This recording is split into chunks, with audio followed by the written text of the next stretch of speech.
All right. And wait, sorry. Here we go. Hi, everyone from Osmind. We have Dr. Bia Labate here from Shakruna, and she has graciously volunteered time to answer all of the questions on the forum. Hi, Dr. Labate. Do you want to just say a couple words of introduction, and then we'll dive into questions? Yeah, hi everybody. Thanks for having me here. These students have tried to get me to do different things on multiple occasions, and finally I couldn't escape from any of the other ones. So here I am. You know, the millennials are the future, and what can I say? I'm 49, and we have to see what the next generation is up to. So it's a pleasure to be here, and I hope I can help you answer your questions. Thank you. Thank you for letting us pester you for so long. We'll lay off for a bit. But all right, the first question is from Jimmy from our own team. He says, "Hi, Dr. Labate.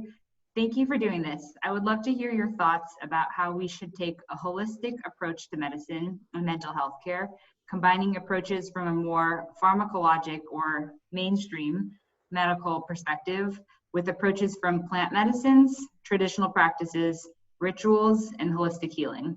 What is the best way to fit these different perspectives together in mental health care, and in particular, the psychedelic medicine space?" One more question. "I'm currently in medical school and we are taught with a Western medicine approach. What would you say to medical educators about sacred plants and psychedelic plant medicines?"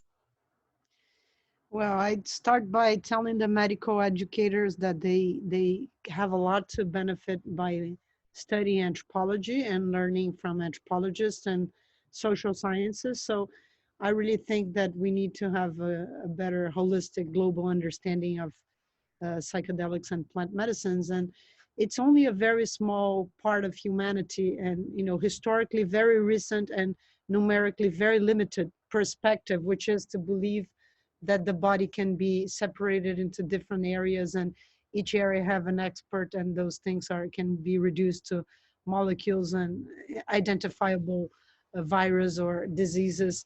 That's that kind of Western paradigm. It's really just recent, and a minority of people actually on the planet believe in that.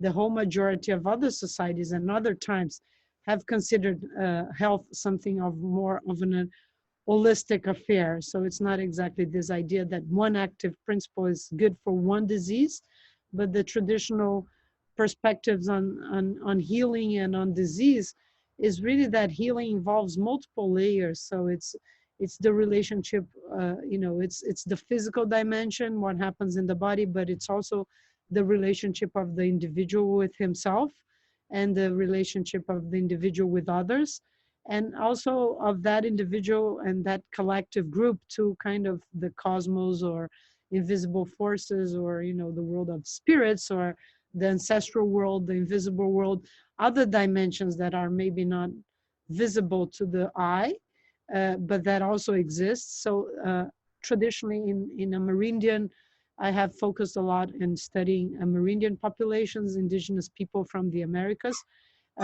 This idea that you have to have an understanding of disease that involves these multiple dimensions, that is this totality. So disease is a kind of disharmony on these relationships, and that affects the body and the mind, the spirit, the soul. It's a understanding that this is entities connected. So coming to the first question, how can we combine those things with Western medicine? I think, in principle, it's challenging because it's different epistemologies, but also we can't just reduce Western medicine to one single monolithical understanding and approach. I mean, there's lots of ways through which Western medicine have paid attention and dialogued with other forms of knowledge. And I think the example of psychedelics is a good example, because psychedelic assisted therapy is a legatory in many ways of, there's some kind of continuity line between shamanic uses, indigenous uses, underground uses by therapists and communities that have not been, above ground, and then psychedelic assisted therapy has inherited a lot of those aspects. So there's a lot of attention to set and setting and the importance of creating a proper container, and the idea that, you know, it's not a magic pill that you ingest and heal and cure yourself of everything, but that it involves, you know, a process of preparation and integration, and the importance of having a kind of larger cultural context when in acceptance of this substances as having legitimacy and being useful, and preparing with attention how this interaction between the therapist and the individual will happen. So, you know, a lot of the main people involved in psychedelic assisted therapy, nobody is claiming, you know, just give that pill, and, you know, that is what happens with some branches of ketamine, where ketamine people don't think that, some people don't think that you need to have a therapy, and this is like just a drug that you can give to people. But that's a minority. The majority of psychedelic assisted therapy understanding is that we have all of these dimensions. I'm going to have to interrupt just 1 second. No worries.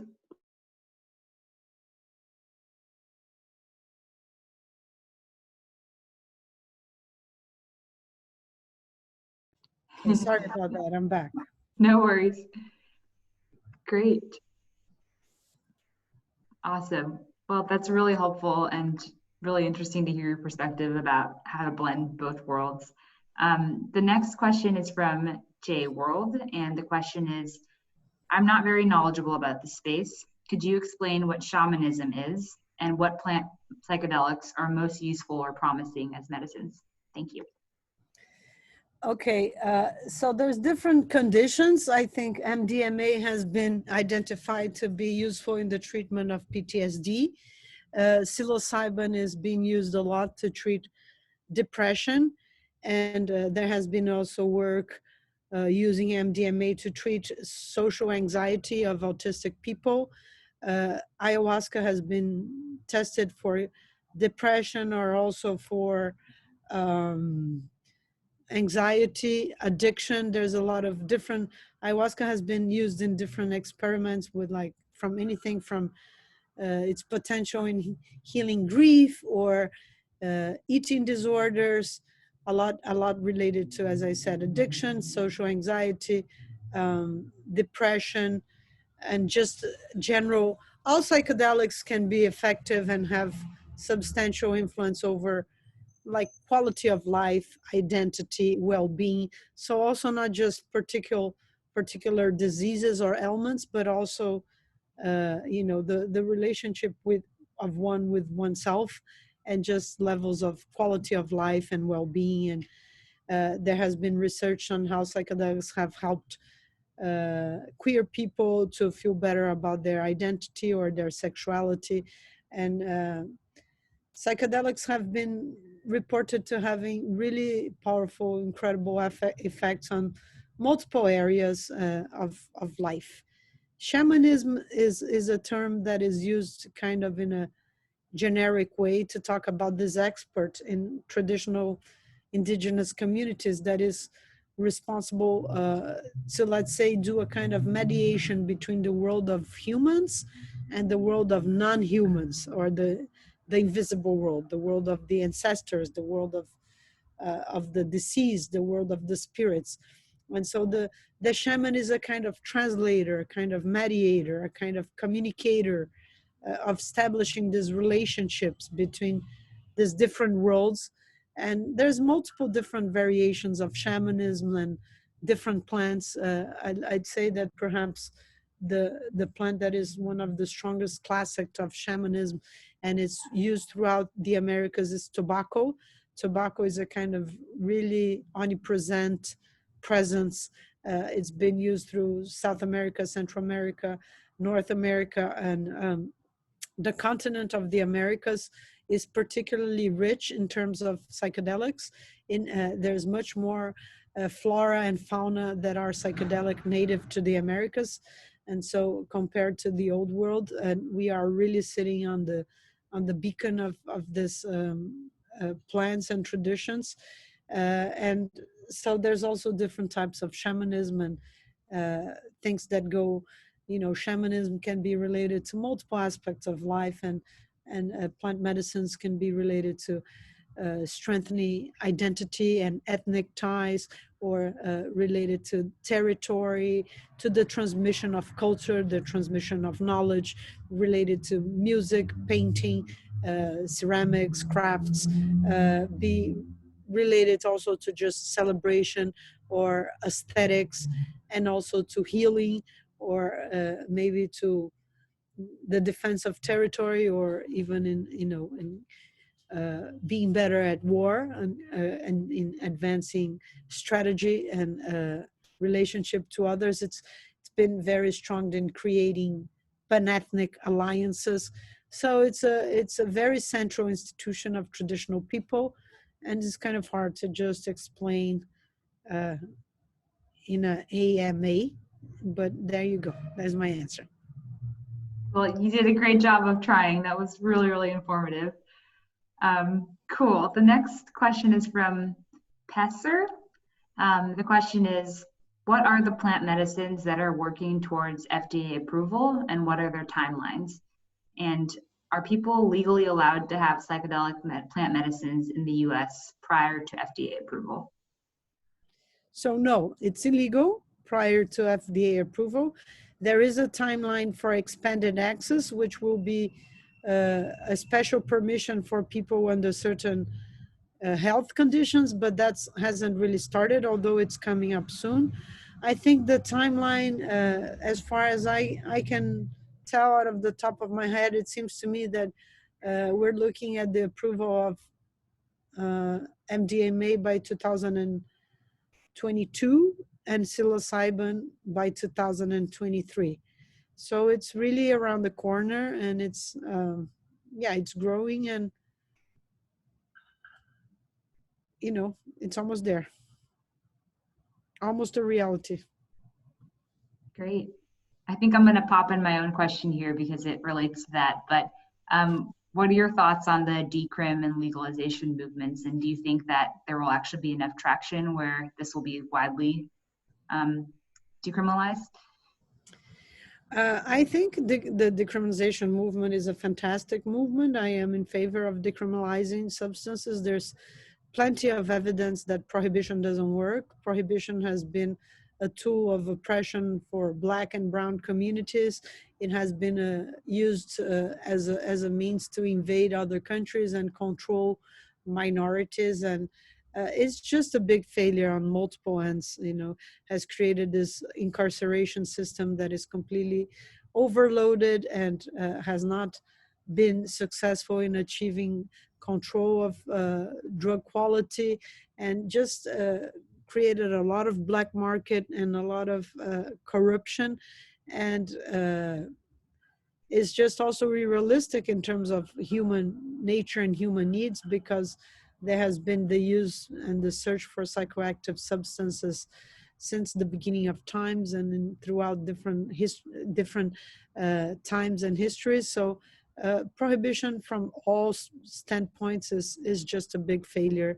And it's just, I believe that in the future we will look back and say, look at prohibition to, similar ways that was to look to, slavery today. Like this is just is going to be considered a kind of obscure period of humankind where we had some kind of primitive ideas.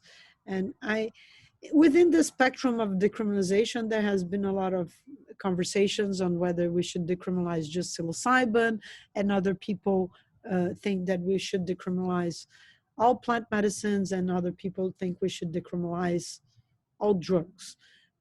So I belong to the last group of people. I think we should really decriminalize all substances. I don't think we should make a difference between plant medicines and other substances. That is not to say that they don't have any difference. They do. And no, there's, in some cases, some substances can be more harmful than others. But still, I think in general, it depends a lot on the relationship we have with the substance and on the setting. So it's really not just about the substance per se, but it's how the substance is used, by who, in which context, and under which conditions. And so in this regard, all substances can be positive or negative. But other than that, I mean, it's just, as I said, prohibition doesn't work. It's also very inefficient in terms of education and in terms of creating knowledge around the best ways to use substances. So I think we just shouldn't believe that criminalization is a solution ever. Now, some people will claim that we are not there, and so we can't really decriminalize all substances because there's not enough public acceptance and understanding, and politicians and authorities are simply not going to go for it. So there's a lot of people. I'd say that the divide between the people that are plants only and all drugs, there are two kinds of arguments. Some people think that plant medicines are really different and special and superior, and all drugs are bad and wrong and inferior. There's those kinds of folks, and a lot of them end up reproducing a lot of the main stereotypes around drugs. Is a bit funny and ironic, because they end up saying, these drugs cause harm, they cause suffering, they cause addiction, they are responsible for the suffering of people, and they are drugs of abuse. And they, without being very aware, without noticing it very well, they end up reproducing these kinds of stereotypes about drug use, and all drugs lead to abuse and all drugs are problematic, which is not true, because there's a lot of hard drugs or dangerous drugs that can also have a non-addictive pattern and kind of social integrated use that is not necessarily problematic. So there are some people that have those views that I think they really they end up. Jonathan Ott has called this pharmacological chauvinism, when you think that your substance is superior to all others and all others are inferior, and your substance is the only one that is good, and that's superior to all of them. So there are some people in the decrim movement that I think are like that, but there are others that don't think like that and think that decriminalizing all drugs, all plants should be more important than all drugs, just for strategic reasons, saying that we're just simply not ready or not able to decriminalize all drugs. So therefore, for strategic reasons, we should do what people call incremental steps. So like, let's say, I'm in favor of medical marijuana, but ultimately I think that all marijuana use should be allowed and legitimate, including recreational, but medical marijuana is opening the door. So it would be a kind of analogous argument and say, I think that peyote, ayahuasca, and iboga or other plants would lead the way to then us revisiting the way we classify other substances like LSD and MDMA, or even just like crack or cocaine or methamphetamines. So some people say, yes, all steps that are incremental are good. And others think that, well, it's kind of hard if you only decriminalize this, like the good ones, let's say, the ones that have more sympathy and that are more traditionally associated to healing. And it's going to be very hard to bring all these other ones afterwards. And you're not going to be able to make it. And other people just, think that it's a matter of time, and they disagree. And now what is interesting is that the decriminalized movement seems to be popping up very fast in the United States, but in the state of Oregon, there's also an initiative called DATRA. I don't know if you can say that in English. It's my acronym that aims to decriminalize all drugs in the state of Oregon. And that apparently is going to make it to the ballot. So I think it would be interesting if it passes. And I think this will really, in the way this discussion between plant medicines and all drugs would become obsolete if we had the chance of a first breakthrough with decriminalizing all drugs. And then probably, that would change a lot the scenario. And I think more people would be enthusiastic to decriminalize all substances. But the fact is that people are tired, people are exhausted of prohibition. It doesn't work. People feel oppressed. Yeah. And it has been like a domino, and it's like the walls of prohibition are starting to crack. And when they start to crack, You know, it's like any kind of wall. You don't know how long it can stand. So it's interesting that this movement is born in the US, which has been the main drug policy Yeah. villain of the world, trying to export these policies all around. And then this movement is starting from within. I think the legalization of cannabis is a good example. It's really contagious in the best way, in the best sense of this word. Like it starts in one country, in one state, and then goes to another one, and then it's kind of out of control, and it's organic. It comes Mm. from the people. Mm. So that's a great time to witness that. Yeah. Yeah, that's a really good point about like the extremes of we felt this way for so long and now we're the ones who need to change it. So it's really interesting. Okay, the next question is from Sojourner. He says, greetings, Dr. Is it, sorry, Lavachi? Is that? Yes, that's Okay, good. Lavachi, here we go. I'm a little awestruck that your listed interests so closely parallel my own, as a layman, of course. Shamanism seems to me to provide a doorway through and to the ineffable. In those cases, the discipline of the path shapes the experience. I suspect that people seeking ketamine therapy rarely have that degree of discipline to call upon. Have you any suggestions as to how we, as patients, might more effectively shape and focus our psychedelic experiences to our own benefit? Uh, well, I'm not sure about you know, the comment that was made about ketamine. Although I'm not a very big fan of synthetics personally, I do intellectually respect a lot, you know, people that are trying to advance psychedelic assisted therapy with ketamine. I have friends involved in this movement, and I know of clinics, and I have had the chance to participate in try ketamine once. And I do think that a lot of people are getting a lot of benefit from ketamine. And I have witnessed a lot of firsthand, really important reports from people uh, saying, talking about their ketamine experience. So that's just, you know, a disclaimer to one part of your question. And regarding how to do better as patients, is that correct? I think it's like anything else. It's like a school. You have to be a good student. You have to do your homework. You have to dedicate yourself, and you have to put a lot of intention. I think a great key to all of this is, you know, what psychologists would call intention, and maybe anthropologists or trying to translate a bit indigenous worldviews or traditional religious views would be, you have to have faith. And I think this concept that you need to really want to be healed and believe in your healing and bet in your healing and create your own conditions of healing.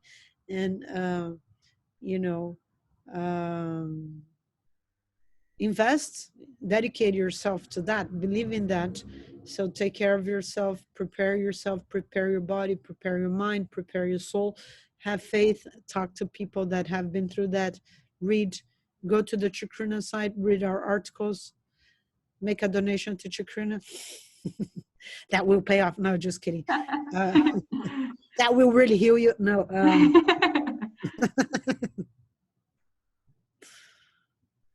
Awesome. Thank you for that.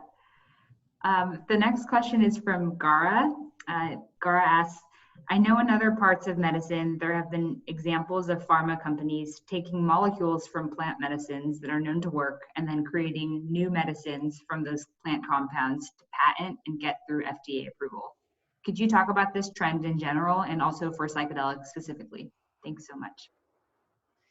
Yeah, well, that's a kind of really big question. And, you know, I think that's the question of the moment. And where I kind of am starting to consider myself a sort of elder in a way. Like I've, you know, I am nearly 50, I guess.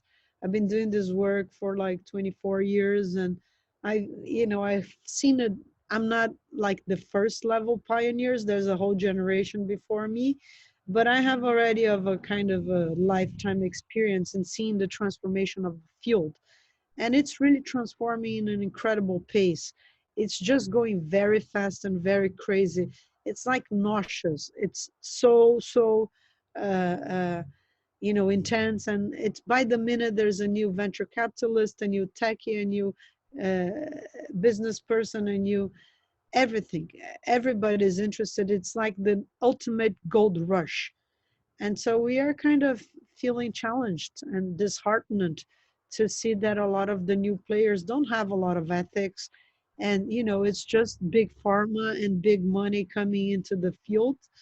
At the same time, I think it's kind of unrealistic to think that capitalism is going to stay out uh, of psychedelics, because we do live in a capitalist world, and we are surrounded by capitalism. So I think the role of the psychedelic community is trying to be stewards the best way possible, and try to do some kind of harm reduction to this new businesses, and try to lead by example, try to educate the newcomers, and um, create a kind of positive peer pressure as to what's to ways to create businesses that are ethical, businesses that are mindful of the psychedelic community. So there has been recently one project was launched called North Star that tried to create an ethical pledge, which aims to create a sort of bridge between what they call the legacy community and the newcomers, and trying to show this new businessman or women, values of the psychedelic community, and the importance to uh, honor the elders, and to respect set and setting, and to give back to traditional populations, to indigenous people, to the psychedelic community itself. So I think we have to be mindful of ways that we steward this movement forward. And regarding the patenting, there has been Compass Pathways has tried, I think, 27 different patents, and ended up with only one that was accepted or something like this. And they were challenged on multiple fronts. And so I think there's not very clear answers on whether what we should do. I think that at the Chacruna Institute for Psychedelic Plant Medicines, we are committed to creating critical conversations, and to holding the space for these difficult conversations, and creating public education. So we create a lot of the things we publish in our website are critical reflexive pieces that are talking about delicate taboo topics that are normally marginalized or on the sidelines. And as psychedelic go mainstream, we're trying to create these conversations. And also our events are holding some of this critical conversations. I think, our conference, Cultural and Political Perspectives on Psychedelic Science, which was held in August 2018 in the California Institute of Integral Studies, CIIS. We had, I think, what was the first panel on the commodification of psychedelics. And we also published the open science statement.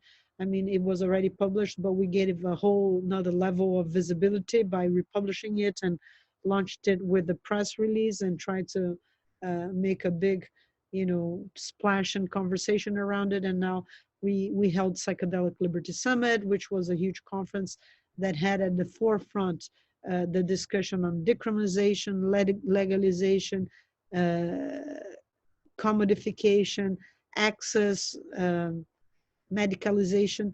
And we had also, had 2 days with 3 simultaneous tracks, insane amount of work and speakers, 73 speakers. And we had a lot of conversations about medicalization, decriminalization, what models, how can we include people of color and create access, diversity, and make sure that other populations are included in healing. Great. Thank you for that. Yeah, that means a lot to us. We're actually at Osmind, we're a public benefit corporation, so we've signed the North Star Pledge, and I thought that was really amazing work for you guys to put together. Yeah, we didn't do the North Star Pledge ourselves. We helped launch it. Yeah. Colleagues with the people that are involved, but that's not a Chacruna initiative. Right. Got it. Cool. Well, the next question is from Doorway Therapeutics, who I think you know, Courtney there. She's one of our provider partners, Courtney Watson. The name sounds familiar. Okay. Well, she says, "Hey, Bia, what You're are from the..." here, from the Bay Area? Yes, in Oakland. Okay. Yes.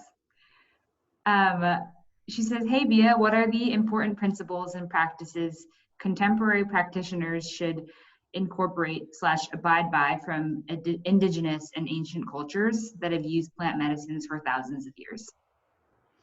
Yeah, that's a really good question. And I wish I could give a more substantial answer. I actually have been thinking I should prepare a lecture or publish an article about this, because that's certainly, you know, kind of as part of the main set of interests that I have as an anthropologist. A lot of my career has been as an anthropologist, talking to medical doctors, to psychologists, to lawyers, or, you know, health practitioners in general. And so kind of doing this interface between anthropology and health sciences. And I think I mentioned some of the aspects here already. It's about revisiting these notions of health and considering health on a more holistic, you know, dimension, including different aspects of. Um, it's not just about the body, and it's not just about the individual. I think it's a lot about decentering the whole understanding on the individual and trying to understand health in more collective ways. I'm going to give one example that I like from, you know, it's a kind of anecdote that this friend of mine that participates in an ayahuasca retreat center that is geared towards foreigners. So it's in Peru, and they receive a lot of the so-called locally the gringos, and they have you know, circles where people sit and talk about the experience, and they share their intentions, their expectations, and afterwards they have circles to kind of debrief and integrate and you know, talk to each other about how the experience went. And this center tried to do a same kind of model for the local indigenous people that were not traditionally drinking ayahuasca over there in the center. And so they held integration, like uh, circles to talk the preparation, the intention with a lot of the indigenous folks that were local and that were not, you know, part of the ceremonies. And my friend told that when it came to the intentions, and all the indigenous people were talking about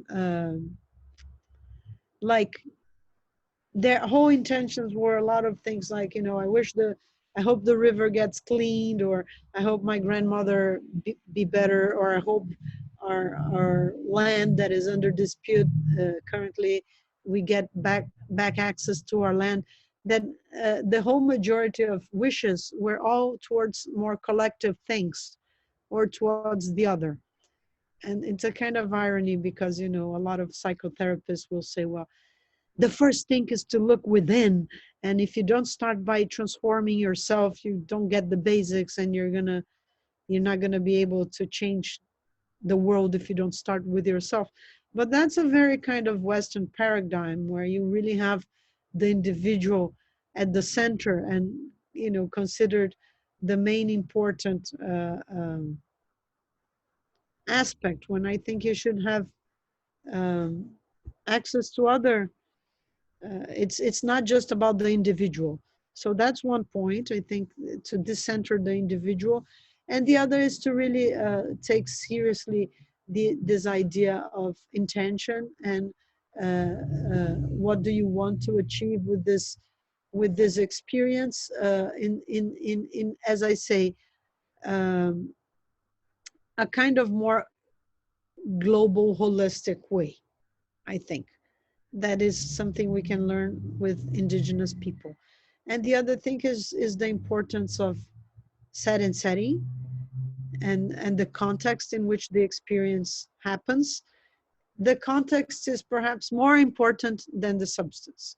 So a more mainstream Western view would be everything is on the substance, and the properties, the molecules, that's what really matters, the active principle. And a more traditional way, I think, the understanding that the context and the community and the general setting is really foundational to that experience. I'm just going to interrupt 1 second. Yeah.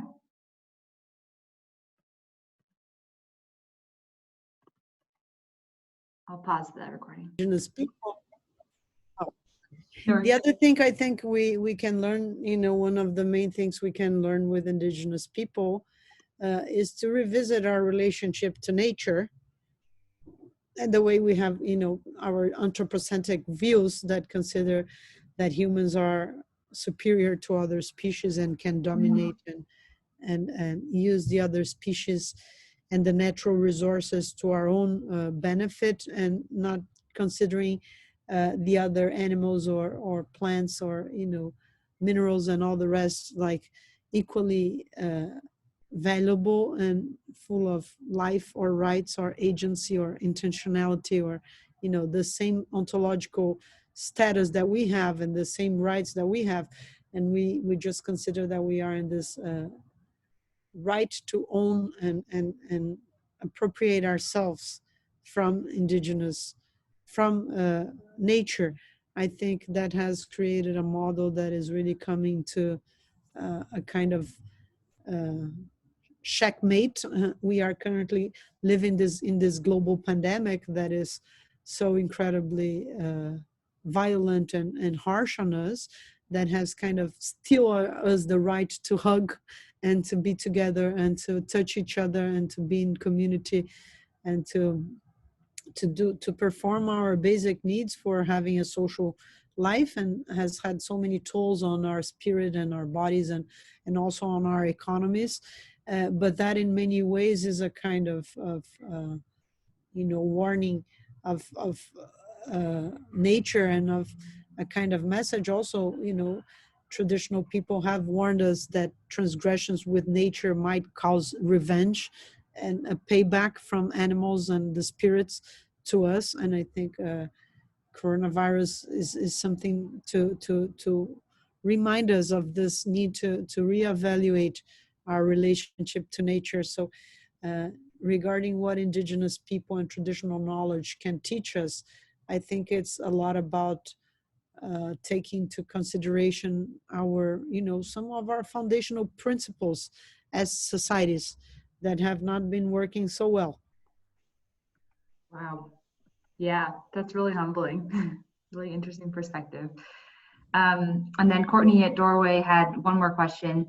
She's asked, attending specifically to the needs of BIPOC, so Black, Indigenous people of color clients, what can be brought in to support the therapeutic and healing space?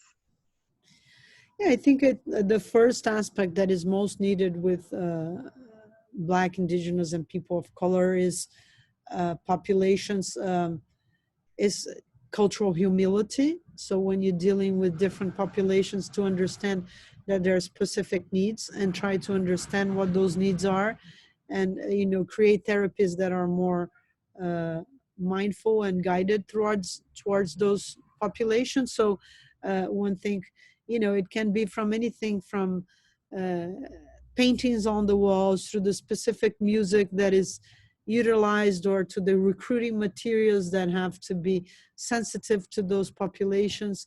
And I think the main important thing that, you know, people have realized is that a lot of Black people, or, you know, even Asians or different populations, they don't want to have therapists. They want to have therapists that are like them, and they can just feel better. You know, a Black person talking to another Black person, or a person from India maybe talking to a person from India. I myself have experienced that as I wanted to do therapy, and I didn't want to do it in English, and I wanted to do it with a Brazilian. And so having training therapists of color is fundamental. And so creating more, you know, the numbers are really kind of really heartbreaking. I think you have only 3% of Black Americans are psychiatrists. Psychiatrists are Black, and only 2% of Black American psychologists are Black. Or I said the phrase in a clumsy way. You all forgive me my non-native English, you know. Yeah, we got you. No worries. Yeah, and so there's a lot of, it's about creating specific treatments, creating environments that are more welcoming. I also think if you want to like work with indigenous populations, you need to somehow find ways to incorporate native ways of healing into the therapeutic setting, or else those treatments won't make um, sense for indigenous people. The ideas like you have to have some kind of spiritual sacred blessing and smudging and environment where this therapy happens, that needs to be in a more kind of ceremonial way. So a lot of these things have to be constructed. They are not a given. They are all uh, still to be done, because we don't know, we haven't done much of that. The first and only site that was supposed to treat people of color was closed. I think it was in Connecticut. The study didn't move forward, so that was kind of sad. But MAPS has created a training for therapists of color. That was a very pioneering and welcome initiative that has trained, I think, maybe 50 or 60 therapists. That was last August in Kentucky. But still, there needs to be a lot done. And I have published with my colleague, Dr. Monica Williams, a special journal edition that I recommend. I don't remember the title quite exact, but something like Psychedelic Medicine Access and Equity. And so we were trying to look, do a diagnosis on why there are so few people of color, both as research participants, as therapists, and as researchers. And so what are the historical conditions that have led to this situation? So part of our task is to try to understand the current situation. And I think all authors kind of agree that a lot has to do with some legacies of the drug war, that the drug war has been especially severe on Black and brown bodies, and a lot of Black and brown people were incarcerated on disproportional rates. And so there's much more fear in doing drugs for those communities than there is for white people. But there's also just a big legacy and trauma of being the experiment, their bodies being object of medical experiments, scientific research that has been done on also Black and brown bodies without proper consent. They were participating in medical experiments, including with psychedelics, sometimes without really fully acknowledging and without even being told, and just also been object to all kinds of things like forced sterilization or all sorts of abuses. So there is some kind of trauma that also needs to be healed. And for many people, psychedelic assisted therapy is like white people's shit, white people's treatment, and there's a kind of prejudice as well. So there is, although BIPOC populations have used psychedelics traditionally on multiple different settings, so it's also the two sides of a coin. Maybe not on psychedelic assisted therapy, but certainly on shamanic and underground and other kinds of settings. So I think there's a lot of education and bridging to be done.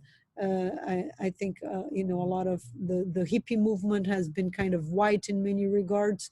I mean, of course, there's the whole civil rights movement, but psychedelics, mixing psychedelics and race and gender is something that we still are in the beginnings, and we must do more work and hold these critical conversations and try to bridge these communities. And I think another problem is that there's a kind of weird circularity where, certain diseases are like certain health conditions are not considered officially diseases and are not contemplated by the DSM-5. And among them is, for example, the idea of racial trauma. There can be much more attention and research done to study racial trauma. And so there's a lot of hope that psychedelics could provide healing for racial trauma. And so marginalized populations like trans populations or gender diverse populations and people of color suffer this kind of constant microaggressions and constant attacks. So on a daily basis, a little bit of an attack, and this prejudice, this racism, this transphobia that affects people. And it's a different kind of PTSD, because it's not just one traumatic event that is very foundational, but it's this constant, process of attack. And so psychedelics could maybe also have a role in healing that and working through those difficulties. Wow. Yeah. Heavy stuff, but important to acknowledge. Yeah. All right. So next question is from R. Parchetta. He or she says, you most likely will cover this, but is there a protocol for a person to get off of SSRIs and start to microdose? Is there an issue in doing both while trying to maintain a microdosing routine to completely eliminate SSRI for depression and PTSD? Thank you. Well, now I'm going to be happy to give my first no as an answer. So I really don't know, and I don't think it's really my job to give that kind of advice. Yep, totally fair. Thank you. All right, the next question is from Ezra. Could you tell me more about sexual abuse in ayahuasca settings? What makes it prevalent in ayahuasca circles? Yeah, so this is a whole line of work for Chacruna, and we have the Chacruna Institute, the Chacruna, well, I forgot, the sexual abuse, raising awareness around sexual abuse in ayahuasca circles. So it's not like, neither of us decided, oh, I want to be an expert on this and I want to study this and this is what I like. This is a very heavy subject. None of us like it. It's harsh, and it takes a toll on one's soul. But this is really organic work that started with our own firsthand experience. I have suffered situations, and I don't like to talk a lot about this, but also other friends of mine that have passed through very challenging things. And it was just something that has been growing organically from our firsthand experience. I have been drinking ayahuasca for 23 years and have gone, dozens and dozens of times to the Amazon, and have been on different paths and followed the Santo Daime, followed the Peruvian Mestizo, Vegetalista, helped some indigenous friends for a few years, holding ceremonies. And we have seen across the board, transgression. So like it exists with other, situations that involve hierarchy and power and differential between a therapist and a client, or between, a student and a professor, between a shaman and a participant. And plus, on top of that, there is the issue of having being a state of vulnerability and an open state of consciousness, and just a lot of also cross-cultural challenges and, doubts. For example, should I take my bra off, or is it okay that he touches my underparts, or is it fine if the healer will say, oh, I need to touch you and that's part of your healing, and if you interrupt your healing, that's going to be bad for you. And so taking those strong substances, being sometimes in a foreign context with a different culture, in a different language, in a situation looking for healing, you're really got a lot of elements that are not so easy to coordinate. So a lot of our work has been to raise awareness about this, and try to tell not just women but community at large on what kinds of things we have to take into account, which is not to say you can't do this or you can't do that, but it's kind of to create well, there are things that you can't do. For example, it just doesn't exist a shaman touching your parts. That's just not part of the healing. But it's more about us trying to raise all this kinds of awareness on this cultural challenges, on this cross-cultural communications, and on the perverse techniques that that abusers and perpetrators use such as this, another set of techniques is to try to seduce women. And, oh, I kind of pressed myself into her, and then I kind of cornered her, and I kind of like had a chance to touch her and maybe sleep with her. And then the next thing, she's like promoted to this category of assistant, or put it in this special place by the side of the healer, or invited to this special private only healing situation, or to take into another room, like things like that shamans have said to women. But not only women, there's also case of men, and it has gone both ways. And to try to raise awareness that shamans are not saints, and they are also human, and they also have their limitations, and they are also in flesh. And just the importance of being, doing your due diligence, being well informed, where you're going to drink and with who, and researching well what are the people that are offering you the brew. And do they belong to a community? Where did you hear about them? And what are the references that they have? And just trying to get very, very prepared, well informed. And if something happens, speak out. Don't just have your guilt. And also, we're just kind of raising awareness around this idea of consensual sex, because some women might feel, maybe that they have a kind of calling to have a sexual relationship, or even ayahuasca can be aphrodisiac, or people can get into this sort of feeling that if they want to maybe have sex, and that's a strong energy and a strong powerful element of life. And so we are also thinking, raising the conversation, what kind of consensuality is that, when there is this big hierarchy, when there is maybe a substance involved, and when there are some kinds of cross-cultural interactions and situations. So we talked a little bit about that. The guidelines, they try to bridge a conversation between different sectors, and from indigenous women that are like upset, saying, all these North American, these foreigners come here and start to swim naked in the lake, and think they're in communion with the Pachamama, but they're actually, we are married to these guys, and they're kind of causing damage to our family. So that's that kind of point of view.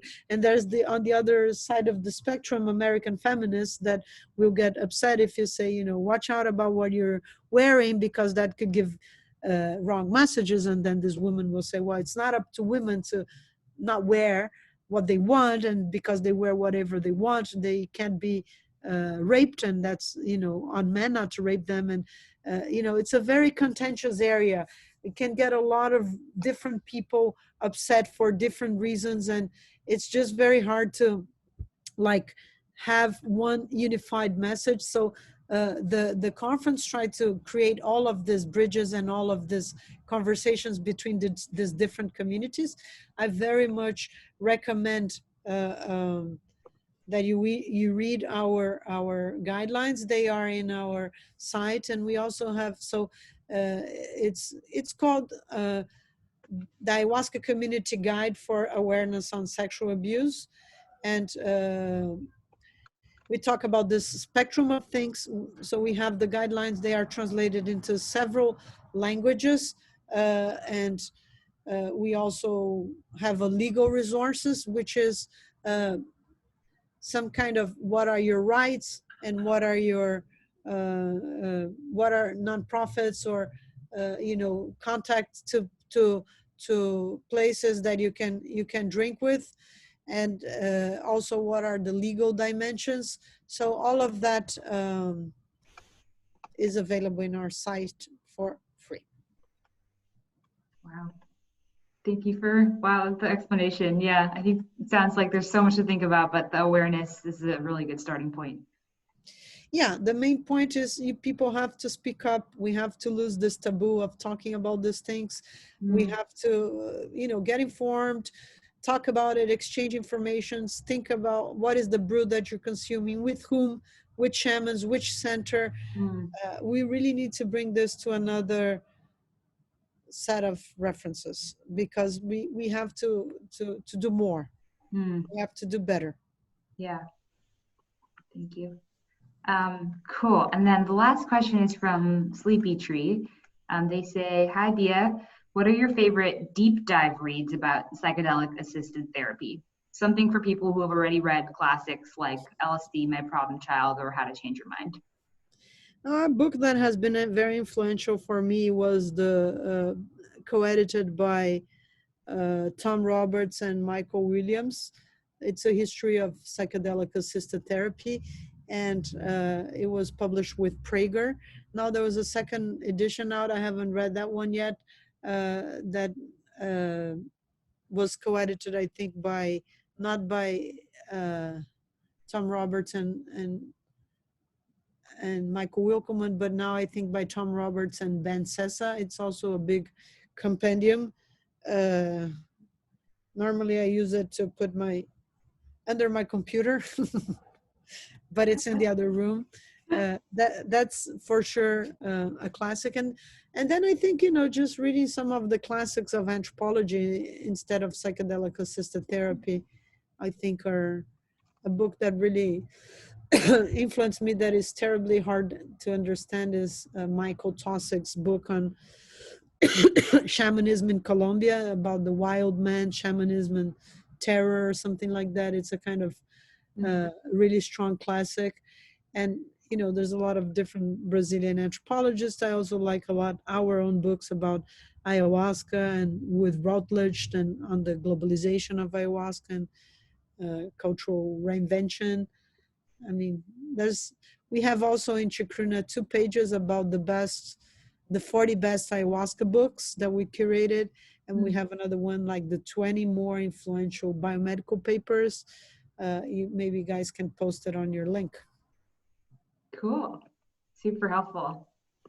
Yeah, well, I think that's it. But maybe in the last minute or however long, you want to just give some closing words or words of advice for people who are looking to learn more about this? Yeah, my main message, I think we have to invite people that are new to the field to join this movement and to help advance it in mindful ways, and join our attempt to create these bridges between shamanism, ceremonial use, traditional people, and the world of psychedelic science, to foster public education and cultural understanding and awareness around plant medicines and psychedelics. And also, we won't be free until all people are free. I stand in solidarity with the Black Lives Matter, and I express my deep commitment to this cause. And in terms of psychedelic assisted therapy, Chacruna really wants to aim advancing the conversation, and including Black and Indigenous people and people of color into this field. And so we really have to increase diversity and access, and also just rescue the value of social sciences, of anthropology, and of our not our anecdotal knowledge and our kind of non-statistical scientific knowledge, the importance of having firsthand experiences of creating academic, rigorous knowledge, and join Chacruna in this movement. Visit our website, chacruna.net, and sign up for our newsletter. Follow us on social media. We are on Facebook, on Twitter, on Instagram, on LinkedIn. We also have a Spotify channel. We have a meetup group. And I invite you all to make a donation of Chacruna to Chacruna, $5, $1, $10, $100, whatever you can give. We are a bunch of volunteers. We don't have permanent funding. We are self-funded. We are creating a membership system, and we hope that you consider becoming a member of Chacruna. Awesome. Well, thank you so much for your time today. That was super educational. Yeah, I'm sure everyone will appreciate it, but thank you very much. Thank you. Thank you too. Thank you.